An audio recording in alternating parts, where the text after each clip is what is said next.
Hi guys, I'm Amy, and welcome to my podcast, Spill the Teeth, where I spill the tea on all things dentistry and a bunch of other fun things. Welcome to episode 8. So this past week was week 13 for me, and I know it's moving very fast towards the end of the semester, and like last time, I talked about that the end of the semester really means that I'm very close to treating actual patients that is going to happen during the summer. But until then, I will be doing the best that I can to learn as much as I can and to increase my speed and efficiency and proficiency in things. So what did I do this past week? So in Fixed, we've been working on an interior bridge prep, so from number 9 to 11, and we've been doing different things for it. I talked about pindexing, we're doing a CEREC design for it that we will mill out, and so this upcoming week is going to be a practical, so I'm going to be timed with the rest of my classmates on number 9 and 11 prep, and we have to get that done in 2 hours. Then we self-evaluate it and turn it in. In RPD, we've been working on our lab case, and for this, I have been working on sectioning the master cast, doing final impressions, and I will be moving on this week, hopefully, by getting the section master cast signed off, and then move on to boxing it and then pouring it up. And this is the process for making an altered cast. In operative, this was our last week working on our natural teeth, and for this we did a complex pin amalgam. So we cut off a cusp or two on one of our teeth, and then we placed a pin, and that helps to build up an amalgam. And for me, it was a little strange. I don't really like complex amalgams because I don't really like building cusps with amalgams, which is weird because I like working with amalgam as a material, but I don't like it to build up pins because that involves a lot of morphology and a lot of work and a lot of capsules of amalgam. So if you don't know, amalgam comes in these capsules, and then you activate it and then titrate it and then you use it, and that uses a lot of them because you're basically building up a lot of the tooth. And then endo, I had a practical, well, my class and I had a practical, so we did a mounted, I think it was a premolar, so we have our natural teeth mounted in the dentiform, and so we had to do a CSDO on that. This coming week is a bunch of different things. So on Monday, like I talked about, me and my classmates have the Fixed practical. And then on Thursday, in operative, we are preparing for our practical where we switch back to our dentiform teeth. And early in the semester, we had prepped number 28 and 29, a back-to-back prep. And so we are going to practice for that practical that will come in the next week. So in 2 weeks. So for that, we have to prep the 28 and 29, and then we fill it this time with composite, and we just practice that under practical conditions. In perio, we have I don't know if it's technically called a practical, more like a skills assessment. So one by one, we will be tested on like what instruments that we use to scale and root plane, and then we have to show that we know how to use the instruments, such as knowing which side is the active side or not, and what way is to properly use it. So we have perio dentiforms for that, which is specifically for perio, where our other dentiforms, they kind of have squishy gums, but not really. But for the perio dentiform, we have more give to them, so we can get under the gums to scrape off calculus.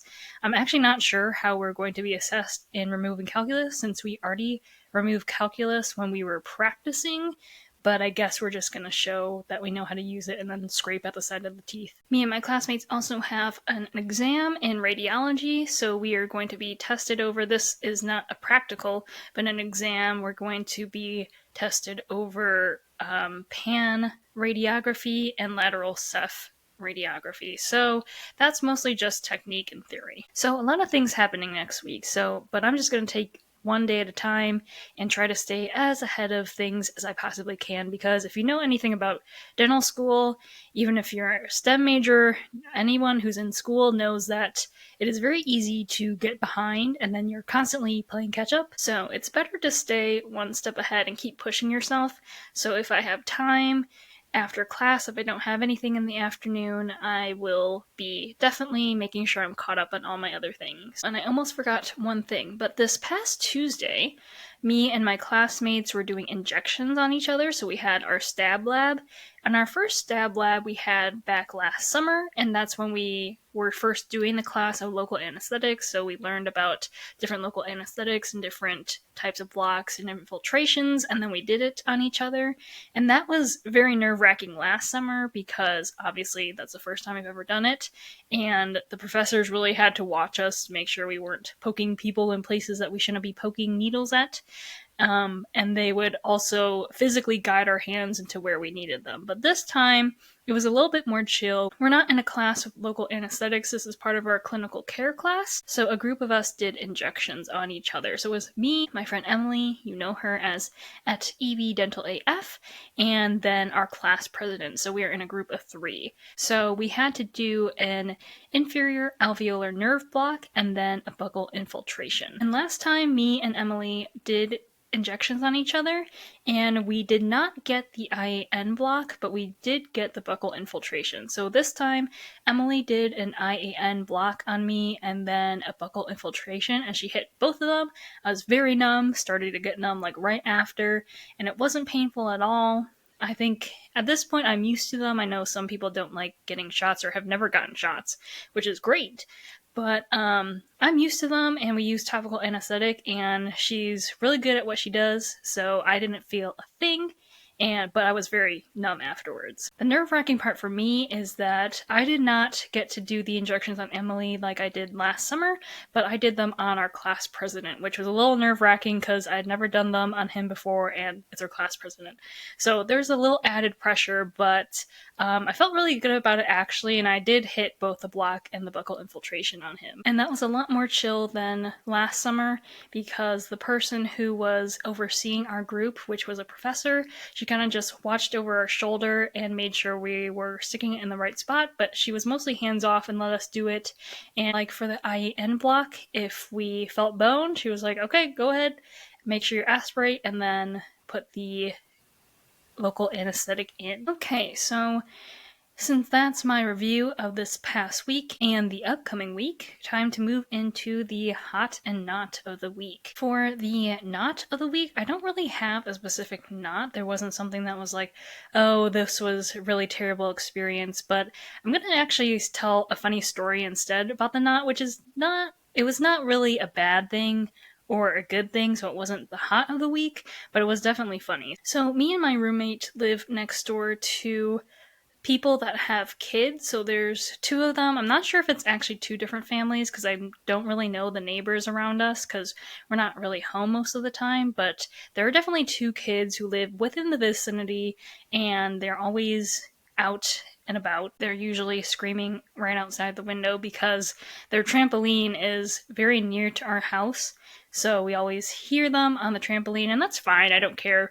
Kids are gonna be kids. They scream and whatever, and I was a kid once, and I definitely did that when I was playing outside with my neighbors. But anyway, I was studying this past week, and I hear, like, really loud bangs on the side of the house. And I'm like, what is going on? Are they throwing, like, rocks at the house or something? So I keep hearing these bangs, and I'm really not sure. I hear them outside, so I know they're out there, but I'm like, is there something happening to the house? Is it like something in the pipes? Is something going wrong? And then I hear a bang again, and I hear like what sounds like water dripping, and I'm like, what the heck is that? So I go to my window, which is, if you're watching, I'm pointing in the direction of the window. But I go to the window, and my blinds are usually closed at all times of the day, so I can't really see outside, so I kind of open them up just a little bit, and I see like water dripping down the window. I'm like, what the heck is going on? And so I look where I can see the trampoline, and I see the kids on the trampoline with water balloons. And I'm like, oh, they must be throwing water balloons at the house. And, you know, like, kids can be kids, they can throw water balloons, but I prefer not to have water balloons thrown at the house because you never know what can happen. And also, it was very disturbing to me as I was trying to study, hear all these bangs on the side of the house. So I don't like to accuse people of anything that I don't know for certain. Of course, could have easily figured out that they were throwing balloons at the side of the house, but I kind of wanted to watch and see if they would do it again. Maybe if they wouldn't do it again, then I could just leave it be and just go back to studying and whatever. But I saw one of them wind up, and sure enough, threw 2 water balloons at the house at the window, and so I had to go outside, and I kind of spoke sternly to them, but I basically told them they cannot throw water balloons, and they outright denied it, which was actually the funny part. I said, you can't throw water balloons at the house, and one of the kids said, but we didn't. And I said, I saw you from my window throwing water balloons at the house. And I said, if you want to throw water balloons, throw it at your own house, not mine. And they did say sorry, and so I went inside. So that's not really a notch. Like, I wasn't super upset about it, but I think it was kind of funny. So, yeah. Kids are definitely strange kids. These are also the kids that rang the doorbell like 2 weeks ago and offered me rocks to buy, and they were definitely rocks taken from like the side of the street. And at first, honestly, I thought it was like the world's largest brownies they were holding in their hand. But yeah, they're definitely interesting kids. They've also ding dong ditched me in the past, so they would ring the doorbell and then run away. And for that one, I kind of had fun with them. I was watching them from my window again, running up and ringing the doorbell, then running off. And so I waited until they were running up to the door, and then I went to the front door, and as they were ringing the doorbell, I yanked the door open and yelled boo at them. So, yeah. Oh, kids. It just turns out to be funny stories that I tell to my parents and things that I just laugh at, me and my roommate laugh at. So, moving on to the hot of the week. So, the hot of the week was actually a compliment that I got from one of my professors. So this past Friday, I was working in lab, and one of my professors, he's actually the head of the pediatric department at the school. He came into the sim lab where I was working, and he was bringing 2 other people with him. They might have been donors, but he was giving them a tour of the MDL, or the sim lab. And as he walked past me, I was about to say hi, but then he fake whispered to the people that he was with that I was the best future pediatric dentist that he knew, and that my preps were very good. And I know him obviously from other classes, but last fall was our first peds lab, and for some reason that's really when I felt confident in dentistry, was the peds lab. I had not felt really confident in my hand skills, being an operative, being in fixed. I was just like, I'm not really good at this. I'm going to work really hard to get at it, but this is really a learning curve for me, which is understandable because you don't just come to dental school, at least I didn't, knowing about hand skills. It's something that I've had to practice a lot and go into lab over the weekend to work on. And it's something that I still do. I still go into lab. I was just in lab this morning for about 4 hours working on operative and working on fixed. But I tend to have tiny preps to begin with. It's something that actually one of my professors has pointed out and has become a joke for him. It's that my preps are really small. So the second time I had this other professor in operative, I showed him a prep and he's like, oh, I forgot how small your preps are. And actually, my preps at first were too small even for peds, which was a very strange thing for me because I thought it would have been perfect, but they were even still too small for peds. But I tend to have smaller preps to begin with. I'm more conservative, but that obviously works better for smaller teeth. We don't want to be blowing big preps into peds teeth, obviously. Which brings me into my next topic. I'm going to still stay along the side of dentistry, if you don't mind, and talking about specialties, I think that this is a good time to talk about specialties in dentistry, specifically if I want to specialize. So for those who don't know, there are a lot of different specialties in dentistry, as there are a lot of different specialties in medicine. So for dentistry, just some of the specialties are orthodontics, fixed prostonics, endodontist, pediatrics. So for me, the foot into the door for dentistry was orthodontics. I had a really interesting case where my lateral incisors were coming in behind my central incisors. So I had to have a palatal expander to obviously expand my jaw because my jaw wasn't big enough to have all those teeth in. And then I wore braces, I had Invisalign, I had headgear. If you don't know what headgear is, it's something I don't wish on anybody, but it's basically something that you wear over your face at night. So it was like these two things that supported the basically hole in the middle.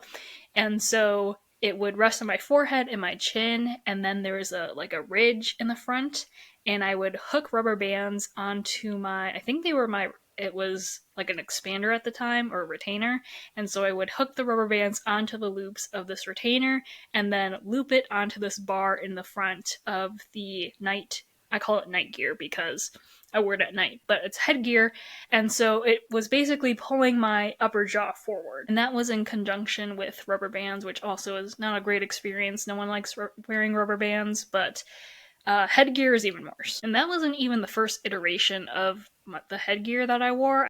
I had another one that was more intense than that one, but I stopped wearing it because it actually made indents in my skin, like that stayed for a couple of days. So we got rid of that one, and then I had the one that I just described for, and I wore that for a while. And I don't know if I have a picture of it somewhere, but if I find a picture of it, because I still have all my retainers and night gear that I have when I had worn braces and retainers, just because I could keep them. And I have them still, but they're not with me down here at dental school. They're back at where I live. I took a picture of it for a presentation that I gave, and if I find it, I'll post it on Instagram. So even though my first introduction to dentistry really was orthodontics, when I went into dental school, I did not want to specialize at all. At that point, I just want to be done with school, which everyone wants to be done with school, and so I'm like, no, I'm not going to specialize. I just want to do general dentistry, and that's it. I knew also I didn't want to do peds going in because this sounds like a bad thing to say, but I don't necessarily like kids. Case in point with the neighbors, but I have a very large family, so I'm used to kids and whatever. But kids are, kids, and you can't always reason with them. They don't always like you and whatever. But also in a strange way, though, I tend to get along better with kids because they're easier to talk to, but also they're not easy to reason with. So going into dental school, didn't want to specialize. I knew I definitely didn't want to do pediatrics. My spring of D1, I kind of had an existential crisis. Everything was hard for me, and I just couldn't find meaning in a lot of the things I was doing in dentistry. I was doing occlusion at that point, intro to fixed, and it was just, I wasn't good at it. I wasn't good at morphology still. I was not good at doing crown preps, and I just didn't get it. Couldn't find any meaning in what I was doing. I was questioning whether or not dentistry was right for me, and if I should just drop out now because I would have wasted time already going into something that I didn't like. But deciding to continue with dentistry, I was like, I hate doing fixed. I hate all this other stuff. I'm just going to do orthodontics because orthodontists don't have to drill on teeth. They don't have to do crown preps. They don't have to do any of that stuff that I hated. And I was very familiar with ortho at that point, so I was like, I'm just gonna be an orthodontist. And going into the summer semester, I still did that because we had our first ortho class, and I was like, I'm just gonna do ortho at that point. But I knew for me choosing to do ortho was taking the easy way out, and that's not trying to demean orthodontists. Orthodontists are very important. Orthodontists changed my life because of the ortho that I went through that basically changed my smile. I have pictures of when I was younger and what my teeth looked like, so I'll post that on Instagram, but basically my smile, my life was changed because of ortho, and that I'm not demeaning orthodontists. They do very important work. But for me personally, and this is my personal conviction, that choosing ortho would have been an easy way out. That I wouldn't have to try hard. I wouldn't have to do all these things. And that works for some people. And that's why people go into different specialties, because they don't want to do fixed crown preps, they don't want to do endo, so they don't become endodontists, they don't like the perio stuff, so they don't become periodontists. But for me, I wanted to do something that I could help the most people with. And again, that's not to say orthodontists don't help people. But for me, making that decision that I was going to do ortho was the easy way out. I was not good at the things, so I was just going to do ortho just to not do those things. But, practice makes perfect, or practice makes progress. And so doing a lot of things outside of lab to help me get better at lab skills, I've slowly become more confident in them. And the fall of my semester year, things really started to click. I started becoming better at crown preps. Peds was the first lab that I was in that I felt confident in hand skills. And I did pretty good in dentures, which was surprising. And actually being in peds made me consider doing pediatric dentistry, which is wild to me because I did not want to do that. I knew that was one of the specialties going into dental school that I definitely did not want to do, but doing pediatric lab class, it really made me think like, hey, this is actually not too bad. I like the preps in it. You also don't have to technically do dentures in it. And for fixed things, a lot of it is stainless steel crowns, and those are really minimal preps that you're doing. And peds, people also get to do a little bit of ortho, which I know general dentists do too. You could be a general dentist that sees a lot of kids, and I know some general dentists that do that, but that was when I was like, I'm actually starting to think about peds, which was, again, wild to me. And that's also a testament to the peds faculty that we have down at the school. For me, they're super nice, they're super chill, and there are sometimes professors that you meet that just inspire you to do a good job and to possibly go into one of the specialties that they are teaching in. That is to say, I have not actually, no, I'll take that back. I've treated one pediatric patient. We do a sealant program at my school, so they send out the D1s, and I'm not really sure why they send out the D1s, and this was in spring semester as well, so probably did not help that I was treating a peds patient during my existential crisis semester, but they send us out to a school and we put sealants on kids. Again, I'm not sure why they send the D1s out. It's a good experience, but I definitely think as a D2, I'm a lot more competent in my skills and my understanding that I probably could have done a better job than I did. But the peds patient that I did the sealant on was fairly cooperative. He didn't try to bite me. Wasn't kicking and screaming. One of his sealants did fall off because it was also the first time working with someone who has a tongue and saliva, so that's definitely something new at that point for me. And I know peds is a hard specialty because pediatric patients, again, like kids, you can't always reason with them.